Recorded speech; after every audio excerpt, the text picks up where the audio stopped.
Five Stripe Fam? I'm AJ, and this is Michael. And wherever it is you get your pods, subscribe, share, and leave us a good rating. Welcome to another episode of Five Stripe Weekly, and it is Messi week now. And yeah, lots going on, of course. But yeah, I'm sure a lot of people are looking forward to this match on Saturday. But before we get into all of that and our special guest for this episode, yes, we have revamped the Patreon, and yes, you have an opportunity to show your support with the voluntary pledges on Patreon. All this takes a lot of effort and tremendous time, but we love to do it for you. We're leveling it up every single day and week, and we'd love to be able to make some of those things come into fruition for you guys. But yeah, definitely some shout outs to the patrons that are supporting us on the grassroots level. Gavin Marshall, Jordan Beck, Nal Faruqi, Andrew Rowicki, Ariel Acosta, Connor Watson, and Elliot Bevan. But yes, salute to you for sure. That was like the longest salute, but I respect it. It was Michael just held it up there like a proper soldier.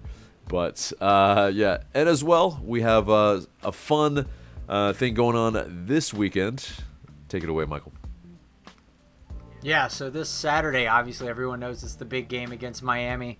AJ and I are doing a little something special at around 12 to 1 p.m. We're going to be at the tailgate in the supporter section by the Reverb. We're going to be bringing some games, some music, some libations. We're going to have a good time. We're going to have some games that we are going to have people come and try and beat us in. So if you want to feel like, you can throw down some of the games that we have, come on over, show us what you're made of, and then we're going to also keep track of who can beat us and who can't. Hopefully we'll be the reigning champions, so we'll see. So it's going to be a good time, and Patreons get a couple extra things special for coming if they are able to show up.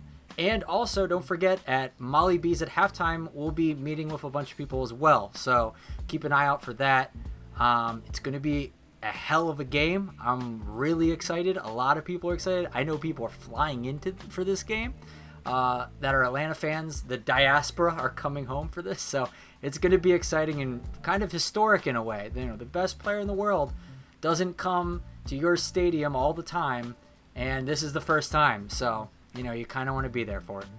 Exactly, and it's also a homecoming for a couple of the very, very important people in our history as well. Of course, with Gerardo Tata Martino and Josef Martinez. So, yeah, it will be quite the scenes at the Benz on Saturday. So, even if you can't make it to the match, which I imagine, there still will be a sizable number. But, there's a rumor that it might be like 74,000 or 75,000 people that will be in the building. So, yeah, Atl United will make a cool probably 6 or 7 million in that match. But yeah, it will be hopefully, reinvested in a really good way. I'm sure somehow it will be. But let's get into the news then. And we finally have the sighting of a player that has been very elusive. Unfortunately, visa problems and all that. But Jamal Thiare, the Senegalese striker, he has now joined the ranks for Atl United. On Tuesday, he was officially unveiled, and nice little social media video. But our backup striker is now in tow. He had been training individually on Sunday, but so definitely very good to see him finally join, and yes, we don't have to maybe worry about canceling his contract, because that would have been a pain in the ass. But Michael, you're about to say something. Yeah, I mean, I'm just so excited to have a competent backup striker, and hopefully this prevents some of the breakdown that we saw against FC Cincy when Yako was tired and just wasn't forthcoming with a goal, and we really needed a striker to attack at tired legs towards the end of the game to really reignite our offense. We just didn't have it in, what we had on the bench. So now we do. It's going to be interesting. And I mean, you hope Jaco can go the whole 90 and be intense the whole time. But if that's not the case, we have an option now. Yeah, finally. And it's only, a month and a half later that he, he was first signed as a free agent on August 1st. And took some time. But he finally is an Atl Utd player. As well, an international roster slot was acquired from the Seattle Sounders in exchange for $50,000 in 2024 GAM money. So, and GAM money is a little bit redundant, but in GAM. But it is definitely, you just never have to worry about international slots, I guess. It's ultimately, not a big deal. But as well, in the press on Tuesday, Jamal Thiare, he spoke to the media and he gave some insight, according to Tyler Pilgrim. That's what he might bring to the team. He said he loves the facilities and ground, and he's extremely tired from the travel and visa process, and he's ready if Pineda needs him. He also mentioned that he knew the team was looking for depth, and he's excited about the opportunity to integrate into a new culture, learn a new language, and be part of this Atl Utd team. And said he had spoke with Muyumba and Silva a lot over the past weeks for insight. So, Muyumba and Shonda Silva definitely seem like they've integrated well into the side. And, some good people to speak to, for sure, in that regard. You're digitizing a little bit in terms of your your stream there, but you were about to say something. Oh yeah, no, I was just I wasn't saying anything in the moment, but I did have something I wanted to say. I thought it was very funny and interesting seeing the juxtaposition of what Xande Silva said versus what Thiare said in their interviews when asked about what did you know about Atlanta United. Silva says, "Oh, everyone in Europe knows about Atlanta United," and then Thiare goes, "To be honest, I've never heard of Atlanta United." So I thought that was hysterical.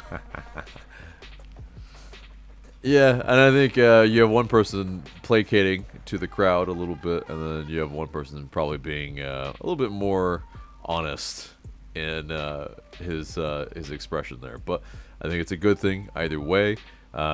You're still looking like a mosaic painting right now, but we'll push on.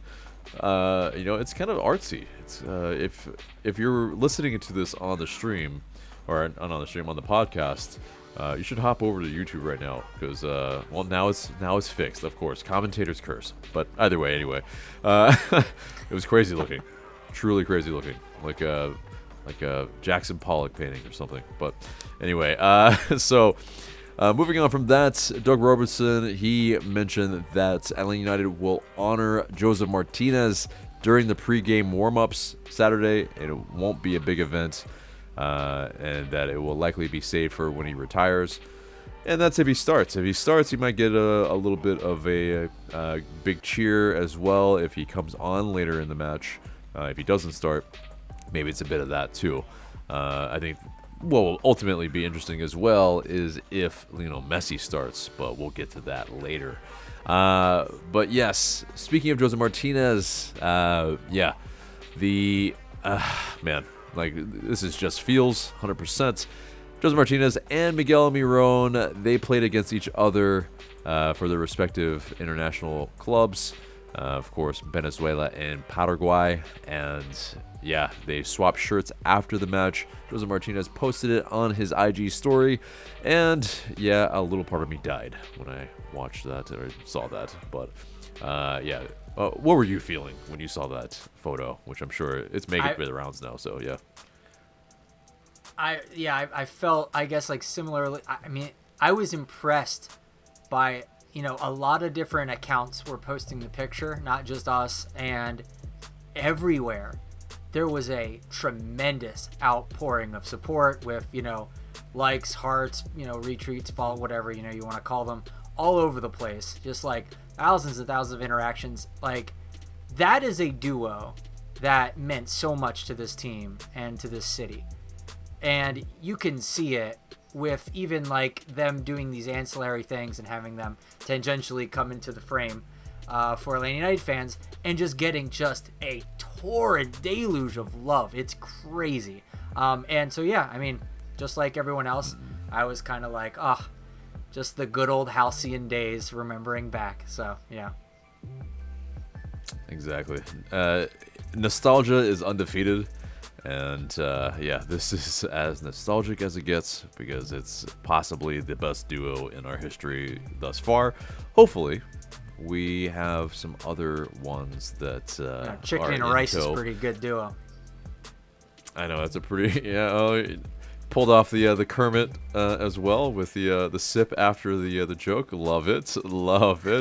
But yeah, as well, hopefully Yakumakis and Thiago Almada can maybe make some history as well, and subvert maybe the expectations of this season.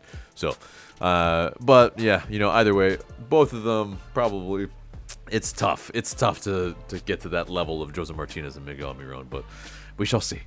But yes, last bit of news. Technically, we'll get into Atlanta United 2 anyway. But yes, Atlanta United 2, they were able to get a 2-1 victory over Huntsville City FC, in which it was a pretty big win in a sense that they were able to score deep into stoppage time. But Macho Chol, he scored his first goal of the season for Atlanta United 2. Jackson Conway kept the team's playoff chances alive with his 6th goal of the year, and it was a dramatic one for sure. But it was a slow start for them, but they were able to get the dub, and also they were named the MLS Next Pro Team of the Match Day for Match Day 26. So congratulations to Atlanta United 2 on the 9th win of the season and 2nd consecutive win. So they will be playing Inter Miami CF2 on Sunday, September 17th. So a little double header of Inter Miami, as it's mostly been throughout the season, is the second squad plays each other after the first team squad plays. But yes, so I think next they needed to have won that in order to keep playoff hopes alive or something like that. I think that's what added to the drama of that game. Indeed, and that's why they took a team photo in the locker room afterward as well, especially against a side that's a little bit of a regional, maybe rival, if you will. So, yeah, it's definitely great to see Atlanta United 2 still in the playoff hunt. But, that does it for the news, and it gets us to the match preview, in which case we have a very special guest. And we're joined by Pieter of Futbol Miami TV. Boy, you guys have had a good time as of late. Pretty much undefeated, if not undefeated. And undefeated. Yeah, that Lionel Messi effect is very, very real, as we alluded to when we talked about Lionel Messi playing us before. And man, how good of a time are you having it right now? Well, it's a blast down here. It's such a different experience going to games. People all of a sudden care. I say on my show all the time that the row that me and my buddies sit on normally before Messi was empty. Maybe we don't have the best seats. I don't know. But it was always empty, just us. Now it's wall-to-wall people everywhere. It's just there's an energy inside the stadium. There's an excitement around town.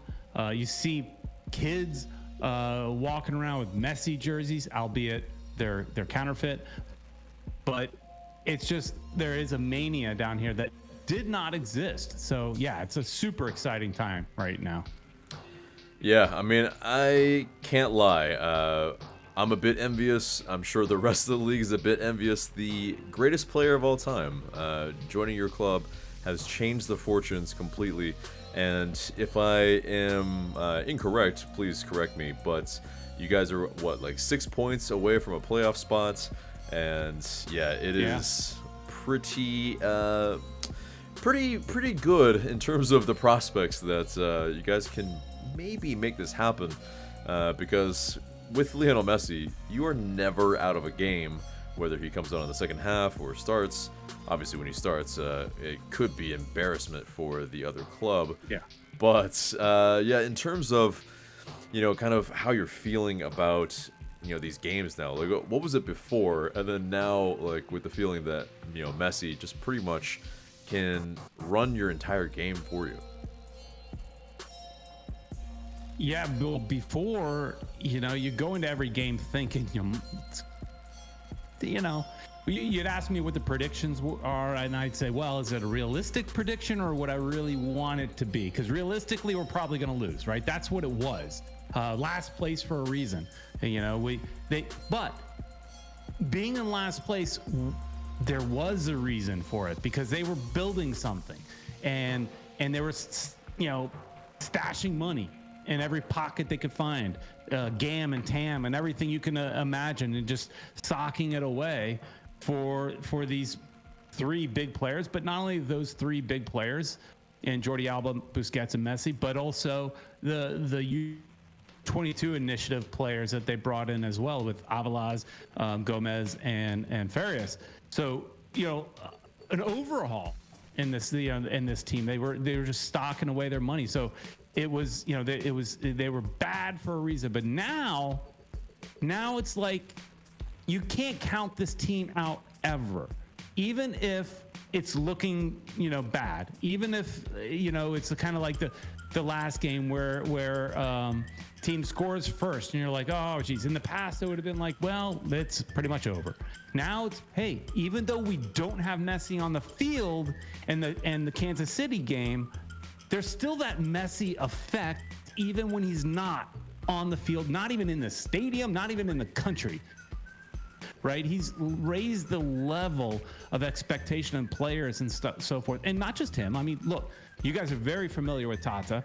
I think he's done an outstanding job. And I think last week against Sporting Kansas City was a great show of what he can do, of Tata putting the right pieces together on the field and motivating them to a 3-2 win. It was not an easy win against Sporting Kansas City, and I don't think it's going to be an easy win against Atlanta, but obviously I think we're going to win. And that's, I guess, one of the key differences is now I can go into games being somewhat confident, not cocky, but a little bit confident, whereas before we would go into games and it's like, well, I hope we could get a win.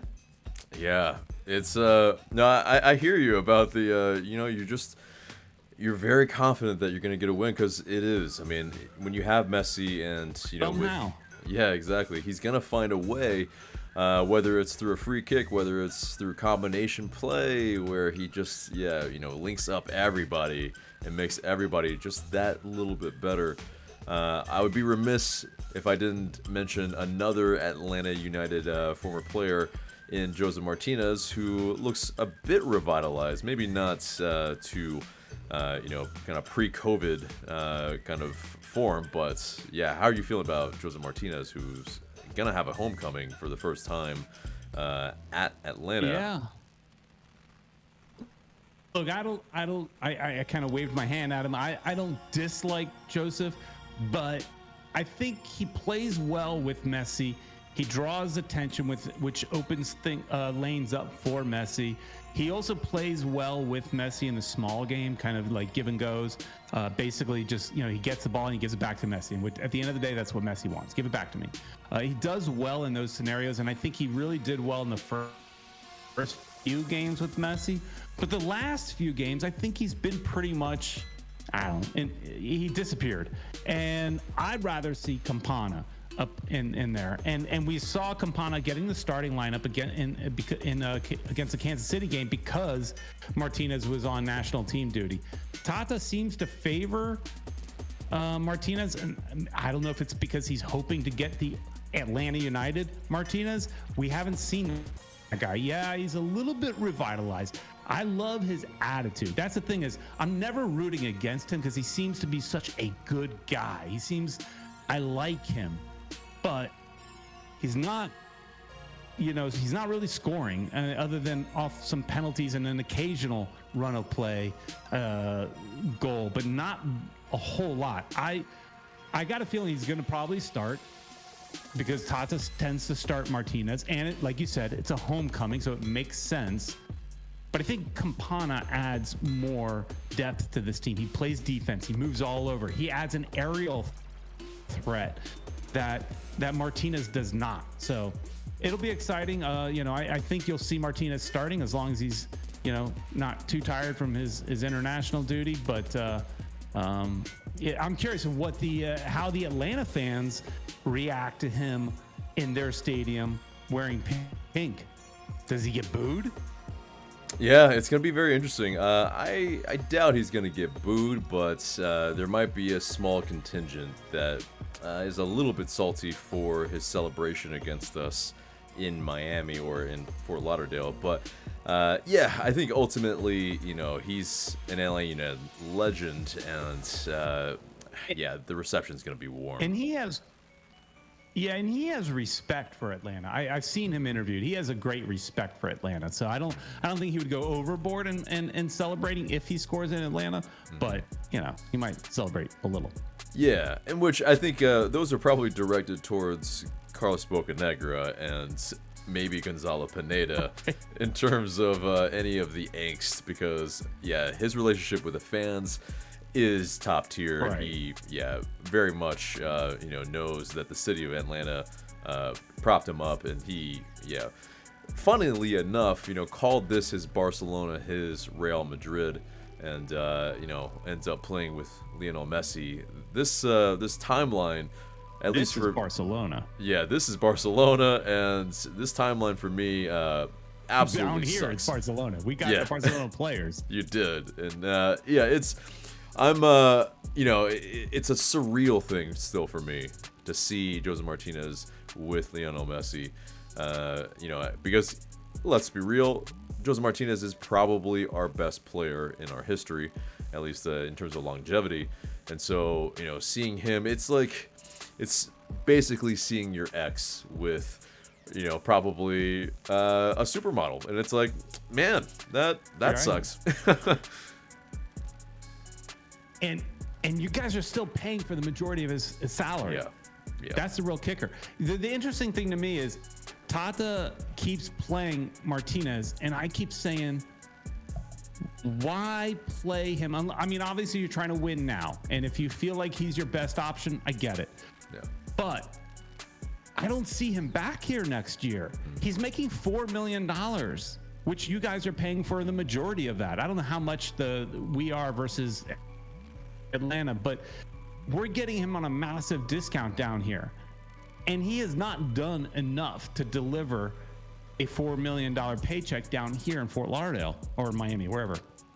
I unless he's willing to take a massive pay cut for the honor of continuing to play with Messi next year, I don't understand why.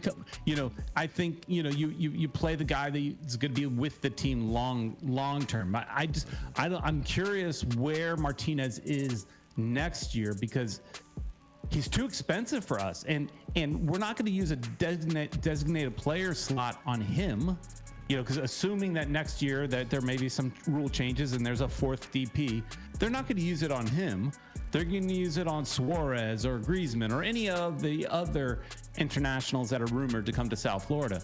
It's not going to be on Josef Martinez. So unless he's willing to come in on a TAM deal, I'm curious where his future lies. Yeah, no, it's definitely going to be interesting. I mean, whether he stays in the league or not, the money that he's on, I don't think you feel like he's getting the bang for the buck for you guys, and I think it's fair. I mean, he, hasn't given you guys that return on investment yet, even though it's at a truncated cost, and we are paying for it. But we got in return on our investment, not the $4 million. You guys are paying what, $3 million, and we're paying maybe $1 million, something like that. And for him to score against us, that and then us basically crash out of the Leagues Cup, largely in part due to that score line.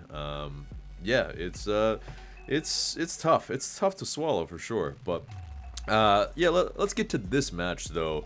And in terms of the plausibility of Lionel Messi starting, obviously he didn't play against Bolivia, and maybe that was a little kind of wink to basically Lionel Messi, with you guys. Maybe it's that kind of them realizing, okay, Lionel Messi, he has been fatiguing a little bit. He even called himself to be taken off in one of the matches. And so it was, I think it makes sense that there is maybe some trepidation, but all indications are that he will play on the turf, and that does not seem to be an issue. But do you think Lionel Messi starts? No, I think he comes off the bench in the second half, but I don't know. It seems like with Tata is like what Messi wants, Messi gets. So if Messi comes in and says, I want to start, then he'll start. But I feel like he's probably coming off on the bench in the second half. You guys might be up a goal, for example, and then he comes in and helps score, whether it's scoring or assisting 2 goals or something to that effect. He's showing fatigue. He obviously didn't play in that last game against Bolivia. But I do wonder, how do you get fatigued when you are just walking the entire field? He is the modern day Valderrama from the MLS 1.0 who would walk the pitch better than anybody you've ever seen. Messi is just that next level of that. Obviously a better player, but still walks the pitch like it's nobody's business. But yet somehow magically is always in the right place. And it's just like because Valderrama played down here with the Miami Fusion, so I remember going to see him, and he just looked like this lazy player. But then he would take 2-3 quick steps, and he'd be in the right place and make the perfect pass. And so Messi is, a better version of that. So it makes me wonder, how do you get tired and worn out from walking a lot? But I don't know. I mean, he is epic in terms of his ability to, his positional awareness and, the ability to be in the right place at the right time. And that's what it is. I mean, I think, obviously you guys had some fixtures that came thick and fast, and, every 3 days. I mean, this pace. And that's going to continue. Yeah, and this pace is going to be tough on most players, especially, at his age. So, there might be a little bit of that type of, NBA type of, making sure some players get some rest in some key games, and, have the players come on at certain strategic moments. So, I think it's definitely, it makes sense to me. But, on the day-to-day, I'm sure, you guys want to see him as many minutes as possible. But, go ahead. And I'm curious. I'm curious. Every stadium that Inter Miami travels to, it's a little bit different. You go to New York, and it's a very pro-Miami crowd, or New Jersey. You go to L.A., and they hold strong, and it's mostly L.A., but there was a lot of pink. I'm curious in what the reaction is. How many Argentinians are in Atlanta that are going to become Inter Miami fans for that day? And if he does not start, they spent, I imagine the resale prices, I haven't looked it up, but I'm curious. The resale prices I know in LA were astronomical, and in Dallas they were around $400-$500 range. I'm curious what they are in Atlanta. But if he does not start, what does a crowd sound like? How much of the crowd is a pro-Messi crowd, and so forth? But I would prefer to see him come in the second half. And my thought is, especially if he's tired, let's wait till Atlanta's a little bit tired and let him come in the second half. Farias is some people think Farias is one of our U22 initiative players. Some people think he is the future Messi. Not to that level. But I mean, for Inter Miami, that when Messi retires, that this kid kind of is in the kind of molding phase right now. We're molding you into something that you're going to become.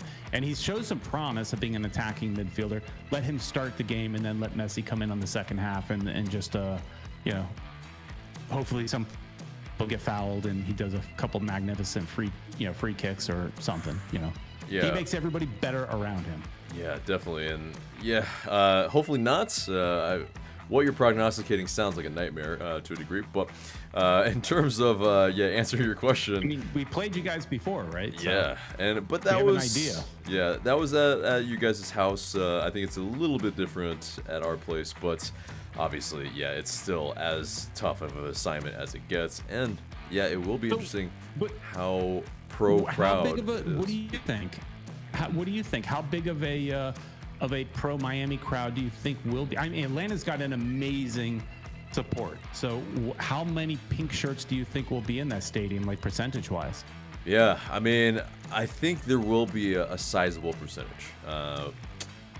Not to say too much, I would say, but I think it'd be about like 30, 40, maybe. And because, there's pretty good. Yeah, it's a pretty big Argentinian contingent here.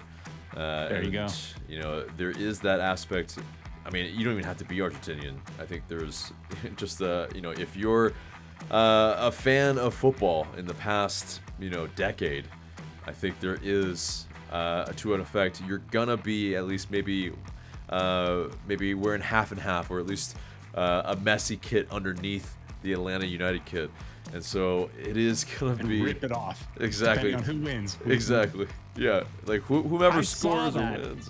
In the Dallas game, there was some vlogger, I don't remember his name, some vlogger that was doing it, and there was a guy standing next to him that did that exact thing. He was wearing an FC Dallas shirt, and then as soon as Inter Miami wins, he rips off that Dallas shirt, and guess what's below? Nice bright pink shirt. Right, and either that or a Barcelona shirt, or maybe PSG. Who knows? Either way, I'm hoping that Atlanta United, the support, can put that aside and really try to, maybe embarrass you guys, because this nobody has yet. But go ahead. It won't. Here, let me take it down a notch from I never want to come across cocky. I am more confident than ever before. I've talked to some shows and channels from other cities, and sometimes the guys are very extremely cocky about their teams. I'm not. If Atlanta's a tough game, you guys are better than you were in the Leagues Cup. I get that. You're ahead of us in the standings. We're the hot team right now. We're probably the best team in the league now. We're the hottest team in the league for sure. But to lose to Atlanta, I don't think would be an embarrassment. I mean, we still can make the playoffs with a couple losses. We have to win most of them. But if we were to lose to Atlanta, I do not think it's an embarrassment. You guys are still a quality team. But I still think we come out with a victory. But I don't think it would be an embarrassment. Now, of course, if you beat us like 4-0, now, then maybe it's embarrassing. Right, and that's what I'm hoping for, unfortunately, for you guys. But it's that's just one of those things. Like you see the team that's doing the best, and you want to see how your team does against that type of level. And so this will be a very good marker, I think. Kind of a playoff test, a little bit to a degree of testing the metal and seeing where we're truly at. Every game against Inter Miami right now, I think, is a playoff. Like, not only for us, but for the cities that we go to. I mean, it is a cash cow for every city we go to. Every city is raising their level, because look, I heard people saying that the LAFC game versus Inter Miami felt like a bigger deal than the MLS Cup. So the media hype and what have you around things like that. So going into every city, we're going to face the best version of your teams in every city, because we've got the target on our back, as if we're a champion, which we're not. I mean, well, sort of, but not in MLS.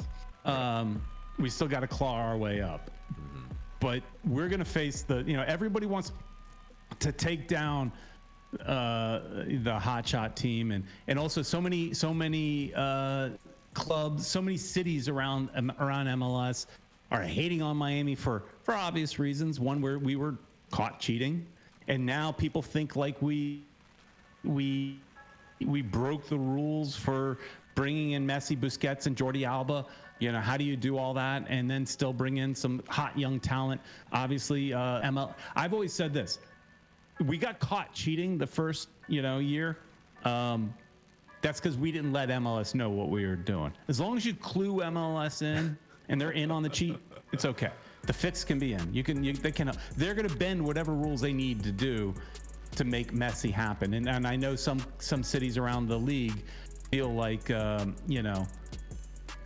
rules were broken or bent for Inter Miami. But look, it was brought up I think on one of the MLS podcasts, the official one that they do, Extra Time, that if he wanted to go to Columbus, you know what, the rules would have been bent to go to Columbus.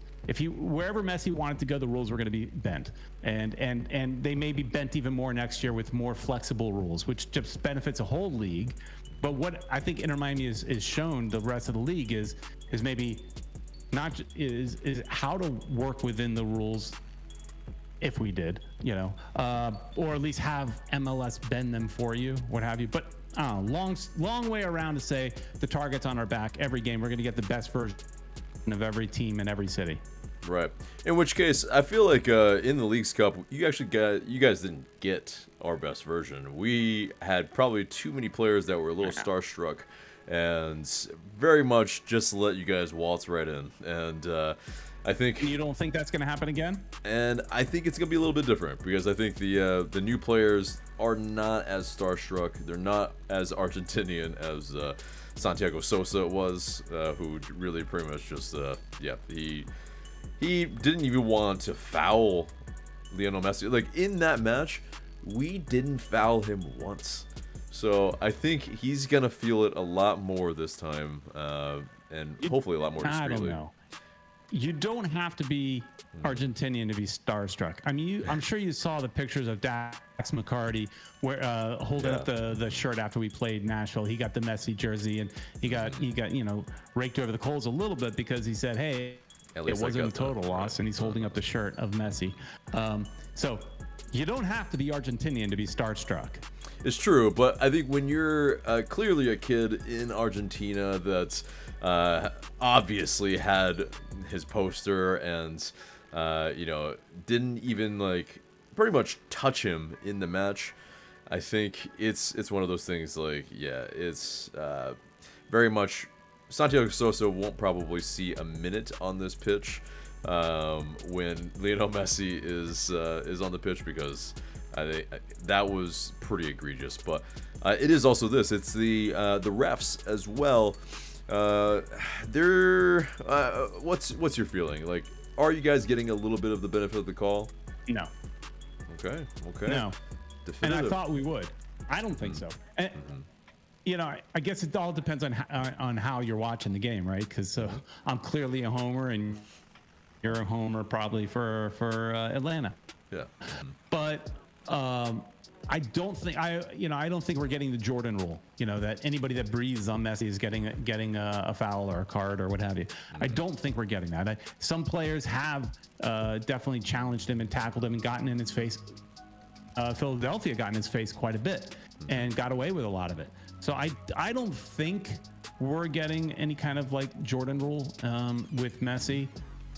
I think it's been pretty fair, but then maybe I have the rose-colored glasses. I don't know. Yeah.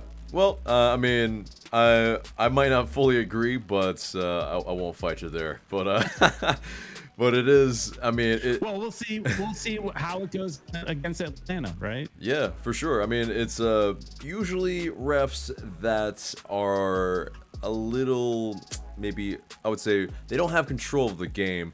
They will definitely hear about it at the bends for sure. In which case, as well, there's hearsay that's probably going to be around 75,000 people probably attending. And yeah, so, like you were saying, the club, they're going to make probably a cool 6-7 million from this match. So no one's complaining in the monetary sense. But yeah, I mean, I think also for you guys, in terms of that attention from Lionel Messi. Like, I would be remiss if I don't ask, like, what's been that attention like? When, of course, yeah, it's like the best player ever has come to your team, and yeah, what's the how does it feel right now, like being a content creator? Yeah, I mean, there's no shortage of content, right? So it's great. Just or more, several thousand more than what you may have gotten before. So, and there's so many more content creators that have popped up out of nowhere just because Messi is here. So, but it's just, yeah, like I said earlier, it's super exciting. It's fun. It feels rewarding. Like, we were covering this team before it was a team. We had a channel. We had before there was a team, and so it's super exciting. There's a ton of content to talk about. There's never a shortage. So yeah, it's a fun ride. But by the way, I was curious. I just pulled up Atlanta United versus Inter Miami game on Ticketmaster. The tickets for, because of probably it's a bigger stadium, are way more reasonable than they were in, say, LA. I think the cheapest ticket was somewhere in the $800 range. Right now I can get section 348 for $109. So, but that probably would normally be what, like a $30 ticket? Yeah, so probably. Yeah. It's a little bit more reasonable to go to see the Atlanta game, but it's probably just because you have 75,000 seats. For sure, but that is still 3 times as much as what it normally costs. So, if you have like pretty decent seats, anything around the touchline, anything around midfield, it's probably in the thousands. So, either way. Yeah, no, that's definitely curious. I haven't looked because I have season tickets and I didn't sell mine because I am gonna watch Lionel Messi play against my club. So it's one of those once in a lifetime things, unless he plays for your club, in which case it's So I've got seats on the right around the player tunnel entrance, but near the top of that for $1,000. For $1,000. Yeah, so that checks out. Which it normally probably would be about 300. So it makes a whole lot of sense. But before we let you go, let's get a score prediction. What is the scoreline for Saturday? Let's say might go with a similar score that we had against Kansas City, and that'd be a 3-2. We do sometimes, our defense has gotten much better this year than it has been in the past. Miller has looked really good. This kid Avalos is coming in and playing well. Plus, we should have Christoph back from his international duty. So it's a decent defense. And look, Drake Callender, assuming he's going to be back in time. I assume all these players should be back in time. He is the hero. We talk about Messi nonstop, but really, I think the hero of this season is Drake Callender, our goalkeeper, because we could have, given up 5 or 6 goals in some of these games and lost, 3-6, right? Right. So while our defense, the problem is our defense, our Jordi Alba and Yedlin, they like to push up so far that they're considered defenders, but they play more like midfielders. So then they have to track back, and we're really susceptible to a counterattack. So I'm going to go 3-2. We win 3-2. Okay. So, hopefully that is not the case, but man, that will bring entertainment for sure. And I think at the very least, most people will not go home unhappy if they saw maybe a certain Argentinian score. Hopefully it's more Thiago Almada, but anyway, but anyway, Pieter, thank you so much for coming on, and it's always a pleasure. But I would say good luck to you guys beyond this. But yes, not good luck to you guys in this match. But yes, thank you so much, man. Yeah, my pleasure. It's a lot of fun, as always.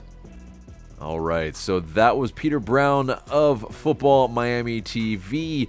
And we'll have our preview right now in terms of what we think will happen, as we didn't get into the specifics for us. But yeah, 5 p.m. on Saturday at the Benz. And yeah, LA United, we're sitting in a better playoff spot than Inter Miami. But Inter Miami, yeah, like I mentioned with Pieter Brown, yeah, they are undefeated.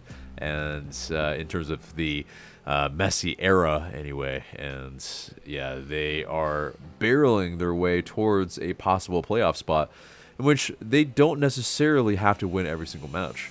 But I think for us, we absolutely want to get some retribution for the League's Cup embarrassment, and what better way to do it at the Benz, where we have hopefully a majority contingent rooting for LA United. But like I mentioned with Pieter, that's I'm anticipating like 30-40% maybe, either Inter Miami fans there or closet Inter Miami fans / very loud Lionel Messi fans.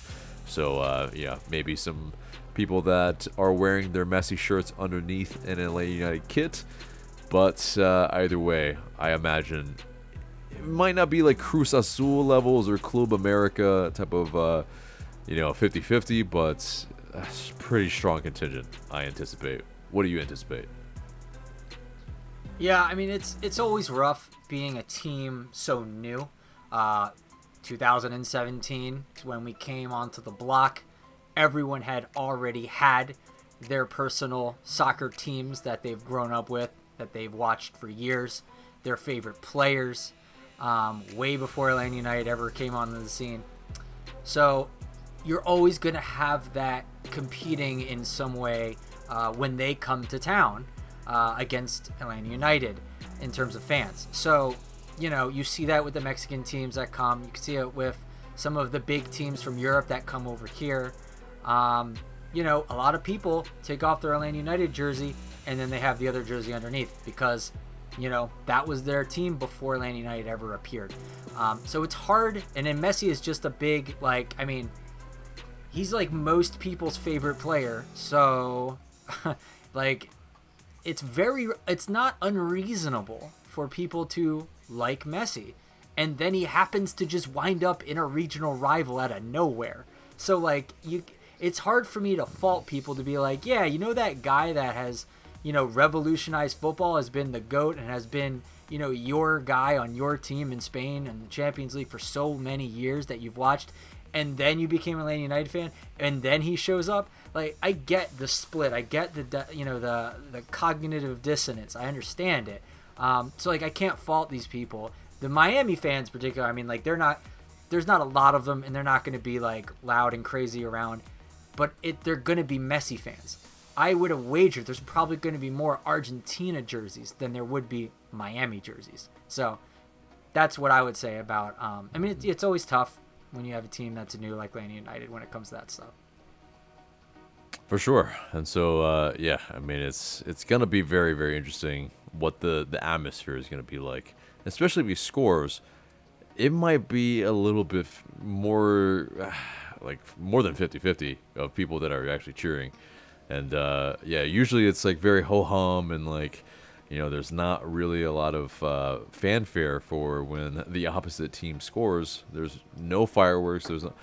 Yeah, it's going to be... I think it'll be Two loud. Players. Yeah, it'll just be loud. But Josef Martinez and Messi, if they either one of them scores, this place is going to light up regardless. Yeah, and I have a feeling less so with Josef Martinez, but because especially if he celebrates, I think there might be some salty people. But yeah, and in terms of LA United in this match, I think we'll definitely see a different team, of course, than when we played them in Leagues Cup, and we're definitely in much better form, albeit not the glowing form that we want to be. But I think this team will be much more up for it to hopefully find that revenge that is needed here, because we like we mentioned during some of the live streams post match that we didn't foul him at all during the Leagues Cup match. Like, it was one of those things where Santiago Sosa probably got a little too starry-eyed. He got a little into dreamland in his bedroom, where he's dreaming of playing maybe with Lionel Messi, and this time he was playing against Lionel Messi, and he just let him ghost into a bunch of space. So I don't think we'll see Santiago Sosa in this match, maybe against Lionel Messi anyway, but I think there might be some players that get stuck in. Do you feel like there is a player that will maybe do his thing and not get the kind of starry-eyed thing that's we definitely experienced last match, and maybe put Lionel Messi on his ass a little bit to make sure, hey, we're here. Yes, even if you do get a free kick, like, it doesn't matter. Like, we're gonna make it tough for you. Hopefully so. But is there a player you feel like that would be that for LA United? One of the things to look out for this game is going to be the fire and strength of Caleb Wiley. I don't think this kid is afraid of anyone in the world. He's ready to, chew up and spit out basically everybody. Anytime this guy gets in a duel, to a challenge with someone from another team, doesn't matter who, his physicality has gone to another level. I don't know if he's just been in like the weight room like all day, but he just shoves people and really gets stuck in with some of these guys. And he's not the biggest guy, but like, he really knows how to put his body into people, and it's working. These guys are getting launched, and I'm loving it. Like, this is energizing the crowd. This is energizing the team. We talk about like kind of energy leaders on the field sometimes. Not like cerebral or whatever types of leaders, or like, skillful leaders or anything like that. But this guy really energizes the team, gets them back focused and confident when they see Caleb Wiley get stuck in and knock a guy in his butt, and the crowd goes wild. So I'm really looking forward to him making his presence known, and hopefully, if any people were thinking about giving Messi or Busquets space, Caleb will step in and take that space. Okay, so the youngest guy on the pitch, showing out. That would be, I think, a good marker to show the rest of the guys that, hey, we're not messing around. So hopefully that is the case.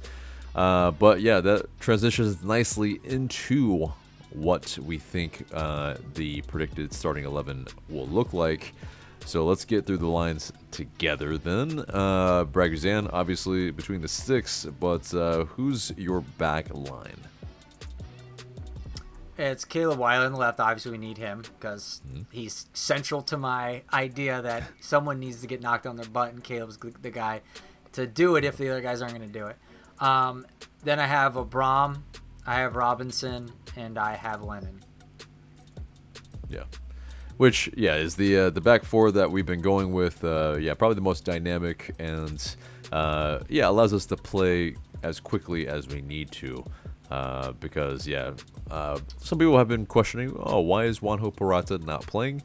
Well, I think the natural left-footedness of Luis Abram allows us to be able to just play that little bit quicker, and then also I think Abram has been a touch more consistent defensively, a little less kind of haphazard, and the marking I think is a little bit more consistent as well than Purata as of late. So definitely, I agree that back line is probably what is going to start. Now, in terms of the midfields, of course, Tristan Muyamba has got to be the guy at the 6, but his partner, that really is the question. We've gone with Josetu a lot, but would you start Josetu? I think so, and I hate that I have to admit, because I don't really like Josetu for our team, but I don't know what else to do. I don't think Sajic is it. I don't think Sosa's it. I don't think anyone else can really do that. job well, like so much better than Rosie, which is sad. Again, like I feel bad that I'm like, yeah, I feel like he's our best option, but I think unfortunately he is. Yeah. And that's the thing. It's like I'm not actively wanting to root against any of these players. You just have to look at like the form of these players and what they've done for us. And yeah, let's just being realistic. Like most of these midfielders haven't done much for us this season or in the past. And so, like, yes, of the bunch, Josetu connects well with Tristan Muyumba and offers a little bit of kind of the I guess yin and yang that we're looking for in the midfield. And so, yeah, I think it is going to be them too. But he's going to make mistakes. He's going to get exposed. I know it, but what else is there? Yeah, exactly. It's a tough call there, and so it's that's probably what it's going to be as well. Joining them in midfield, of course, is Thiago Almada. He went with the Argentina U23s, of course, as well. He will be back, and yes, absolutely, it will be Argentinian versus Argentinian in Almada versus Messi. But into the wings, would you start pretty much our new boys, or will you start somebody else? I feel like you're going to take crazy pills if you start anyone over Zonde and Saba. So, like, I can't entertain an argument for, like, Derek Etienne or something like that. Or, like, Tyler Wolff, like, starting over these other players. I just don't see it. I think that they're, perhaps serviceable substitutes late in the game, but, like, it's gotta be, and I really hope these guys can go 90 minutes now. That would be great if they can, because if not, I feel like you get like Mosquera or something, despite him scoring against Cincinnati, I think it was, like, I don't see them really changing the game. So the job has to get done with Zonde and Saba. Yeah. Agreed fully. At this point, yes, we did have an international break. Will it affect their match fitness? It might. Definitely we do have some wingers that can come on later to maybe run at their tired defense. But, yeah, I think you got to start Saba Lapsanice and Xanda Silva. These two have shown a lot of ability on the ball. And against a side that likes to push up their fullbacks, I think we can pin them back a little bit more, especially at home, and make life a little bit more difficult than they are intending. But so as well, up top, I think the obvious, Yorgos Giacomakis gets the start, and he will just have to keep a little tighter, maybe discipline on his yellow cards a little bit, and not get a little too out of control like he almost did last match. And hopefully that will trickle into the run-in as well, because we need him for every single match. So how he will reel in that aggressiveness, I'm not sure, but take it out on the ball. Do you think Giacomakis can avoid a yellow card in this match?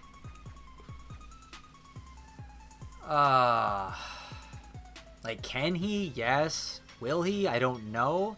Do I want him to? I don't know.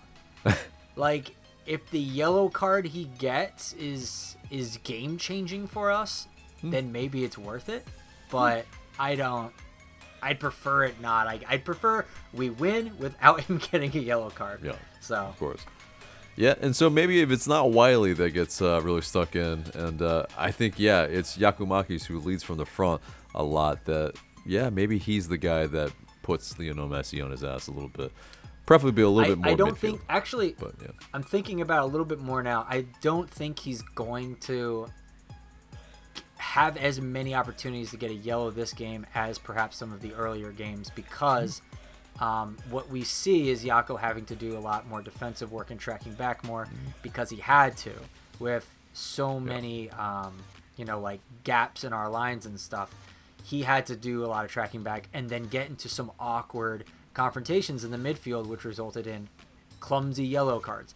So hopefully he just, because the team is, banging on all cylinders, he can stay up front where he belongs and put his energy towards what he does best. Yeah, hopefully so. I love how optimistic we are in this preview, because now we're getting into the score prediction. So what do you think is going to happen? So earlier this week, I did a poll on Twitter. I had 30 people respond to it. Would Atlanta United be able to snap Miami's win streak on Saturday?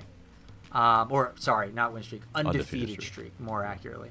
And 55% of people said Miami will remain unbeaten at the end of the weekend. And 45 said that we will be able to snap that undefeated streak, or unbeaten streak. So the fandom is not so much on board with us being successful in that endeavor. However, I mean, I feel like this would be an amazing story for Atlanta United and turning a corner if we could beat this team. I was talking about on Reddit like earlier, when they had what was it? Yeah, when they beat that other team without Messi, and everyone kind of went like, it was Sporting Kansas City. It was like, who's going to be the first team to beat Miami? And I ventured the idea on Reddit, like, well, maybe we should make like into a competition, like a cup, like the first team that beats Miami gets the "you beat Miami" trophy, "you beat Messi" trophy, because at this point it's seeming pretty difficult to do. The best teams in the league weren't able to do it, so it's gonna happen eventually. And I just feel like it's like, when Seattle won the CONCACAF Champions League for like the first time in the new era, it's like they were the first to do it. I want Atlanta to be the first to punch Miami in the face, and so they can't be happy with the result for the first time them being in the league, and that would just make me happy. And I feel like that'd make a lot of fans happy, not just from like a standings point of view, but like a morale point of view. Like, we're the ones who took down the giant. We're the Dragon Slayers. And I feel like that would be a awesome narrative to carry into the rest of the season, the playoffs, and then next season. Yeah, so I mean, having known very well a team that went invincible, that is not something that I particularly want to see in terms of in this league, because that really puts into question the quality of this league, obviously. So yeah, hopefully we are that team now. Will it happen? Michael, what's your score prediction? So I gotta go like a conservative and an optimistic. Conservative is probably 2-1 Miami, but my optimistic, and what I'm really hoping for, and which I think we have a fair chance at getting, is a 2-1 win over Miami. Okay. I'm just going to go straight forward in terms of what I think will happen. And I think it's going to be a 2-2 draw. I mean, it's going to be a tough one for them. But, it's a common scoreline for us, at least before the new boys came in. But I think it's also, Tata Martino knows us. He knows a lot of kind of what happens at the Benz as well, having not only been here for Atl Utd, but also with Mexico. Like, it's a familiar ground for him. He knows how to prepare his teams to play here, and it's going to be difficult either way. Messi coming on either from starting or starting later, maybe the second half or something like that. It'll be very interesting, and I don't know. I have a feeling like there's not a victor in this match, but maybe it's unfortunately the moral victory of maybe not embarrassing ourselves against this just ridiculous side that has been assembled at Inter Miami. And yeah, I would hope this game that is crying out for a winner. Exactly. Like, I would hope it's like a 3-0, like 4-0, like slapping up of them, but yeah, I just can't see it. Yeah, I mean, we don't want it to be like, what was that one Super Bowl where, like, the one team won by like 3 field goals or something like that, and that was the only. There was like 0 touchdowns actually scored. I think it was like the most boring Super Bowl of all time. Like, I'd prefer that not be the case with this. I'd prefer this to be like a heavyweight, blow for blow, haymakers only type of game. And I want one of the teams to come out on top. I don't want it to end in a draw, even if we end up on the losing side. As long as we hit them where it hurts a good number of times to let them know that we're here. Because last game, they did not feel as though there was another team on the field. And I really want them to really kind of develop a little bit of respect for Atlanta now. Yeah. That's interesting. That is very fascinating as a strategy. And in terms of the feeling, I mean, man, it's just like Inter Miami have reversed their fortunes that much that they are the team to beat right now. And possibly, if they sneak into the playoffs, for MLS Cup. So, yeah, it's definitely, it's wild. Who could have imagined? But, yeah, that is truly the Messi effect. But, guys, that is the match preview, both iterations, pretty much the entire episode, except for the question of the day. And the question of the day is, does Lionel Messi and Inter Miami make the playoffs? Let us know right now what you think will happen, because, yeah, I think if you can be like Nostradamus, I mean, yeah, you can have that that internet clout, the ability to say that you said either he could make it or didn't.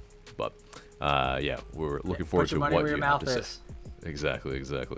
But before we wrap it up, yeah, just a reminder about our Patreon and, of course, the tailgate shenanigans that are going to happen this weekend, as well as the halftime meetup at the Benz. Come on down. Yeah, at Molly B. So definitely say hi to us. We're looking forward to meeting you if we haven't met you, and if we have, seeing you again. But, guys, that's it for us today. One last thing. Oh, yeah, go ahead. One last thing, we're also looking to get to 10,000 subscribers pretty soon. So please, everyone, hit that subscribe button. It helps out amazingly. And like, if you like what we're doing, please think about the Patreon. We're just growing and growing, incremental steps, and things are getting better, and things are getting more fun, and we're really excited for the future of it. Indeed. So it's the road to 10,000. So join up, and also, so if you haven't liked, shared, and subscribed, make sure you do so. And for Michael, I'm AJ. Thank you so much for watching, and we will see you in the next video.